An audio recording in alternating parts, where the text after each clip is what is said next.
மதுரையில் நடைபெறவுள்ள ஜல்லிக்கட்டு போட்டிகளுக்கு மாநகர காவல்துறை கடும் கட்டுப்பாடுகளை விதித்துள்ளது.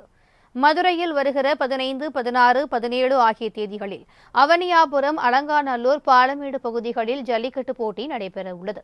இந்த நிலையில் போட்டியில் கலந்து கொள்ள உள்ள மாடுபிடி வீரர்கள், காளையின் உரிமையாளர்கள், பார்வையாளர்களுக்கென 10 கட்டுப்பாடுகளை மாநகர காவல்துறை அறிவித்துள்ளது.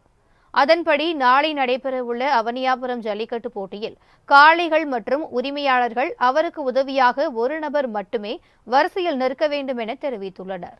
மாவட்ட நிர்வாகம் வழங்கிய அனுமதி சீட்டுகளுடன் வந்தால் மட்டுமே அனுமதி அளிக்கப்படும் என கூறியுள்ளனர்.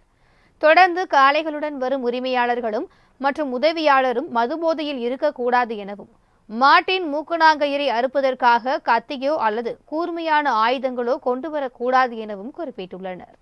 மாடுபிடி வீரர்கள் மதுரை மாவட்ட நிர்வாகத்தால் அனுமதிக்கப்பட்ட புகைப்படம் உள்ள அனுமதி சீட்டு, உரிய மருத்துவ தகுதி சான்று கொண்டுவர வேண்டும் எனவும், எக்காரணத்தை கொண்டும் மதுபோதையில் இருக்கக்கூடாது எனவும், மீறுபவர்கள் மீது சட்டப்பூர்வமான நடவடிக்கை எடுக்கப்படும் எனவும் தெரிவித்துள்ளனர்.